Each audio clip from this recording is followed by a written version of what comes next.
What is NASA's ballooning program? By Caroline Yee. When people think of balloons, the first thing that comes to my mind looks something like this. Not the ones that NASA uses in its research program.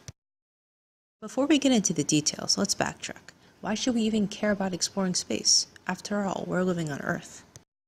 Well, believe it or not, exploring space has many economic benefits. The Small Business Innovation Research or Small Business Technology Transfer encourages small high-tech companies to work with NASA in order to advance research. Just in Virginia alone, NASA has invested over $106 million in 74 companies. As the understanding of space becomes more complex, private investment increases and more entrepreneurs are willing to invest in space exploration. That's not to mention all the different types of products that have utilized research done by NASA. For example, digital image processing was developed to take precise images of the moon's surface. Today, it's used in MRIs and CT scans.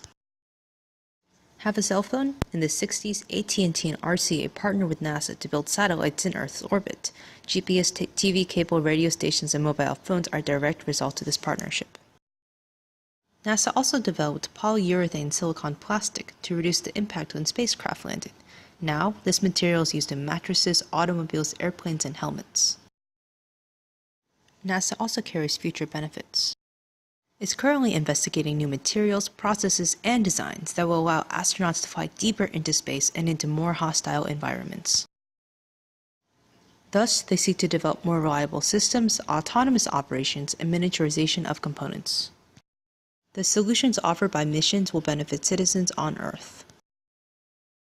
Benefits include power efficiency, lighter materials, energy-dense devices, and increased durability. Furthermore, NASA is currently researching telemedicine, which provides medical care to people in remote areas. The advanced diagnostic ultrasound and microgravity can help crew members in Mars as well as people in the Andes. NASA is also one of the leaders in space exploration. It's developing the Asteroid Redirect mission, which seeks to identify, capture, and redirect a near-Earth asteroid to a stable orbit around the Moon. Furthermore, NASA's New Horizons spacecraft took close pictures of Pluto, and the Juno spacecraft is targeted to reach Jupiter soon. NASA is also studying Earth through projects like Jason 3, which monitors the risings of oceans, and the ISS RabbitScat instrument, which takes ocean wind measurements, helps forecast weather, and tracks hurricanes. NASA is a leader in education by encouraging people of all ages to be interested in space exploration and STEM. They also offer an Astro Camp for grades K through 8 that is centered around a space exploration theme. For high school students, they sponsor the first robotics competition, which encourages the kids to be excited about engineering. And throughout the country, various internships and fellowships are offered. It's clear that there is significant value in investing in NASA and space exploration. The ballooning program is one such initiative in NASA's research, and it hinges on a concept called density. Formally, density is mass over volume, but it's best seen through a few examples. Suppose you have a pound of bricks and a pound of feathers. Which one weighs more? Neither. Although you might be tempted to say that the bricks weigh more, they both weigh 1 pound. The bricks are just denser than the feathers. Similarly, if you lift weights every day in the hope of losing weight, your figure may not reflect itself in the scale. Although you may look slimmer, you will still weigh the same weight because muscle is denser than fat. NASA utilizes this concept of density through its balloons, which gather data about cosmic rays and infrared astronomy.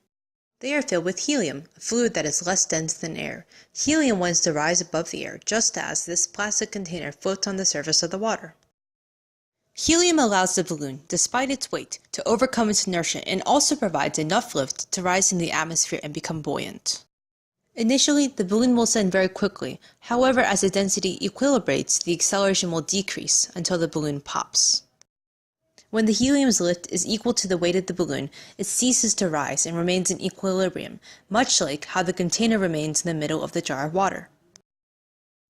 Scientists can change the density of the balloon by incorporating outside air, which creates a downward force, just like how adding more coins to the container causes it to sink. Some balloons also have ballasts, which scientists can release in order to make the balloon rise, just like how removing coins causes a container to rise. Sometimes wind can cause the balloons to move forward, which creates thrust and overcomes drag. All 4 forces, drag, thrust, weight, and lift, give the balloon its net force. created using Powtoon.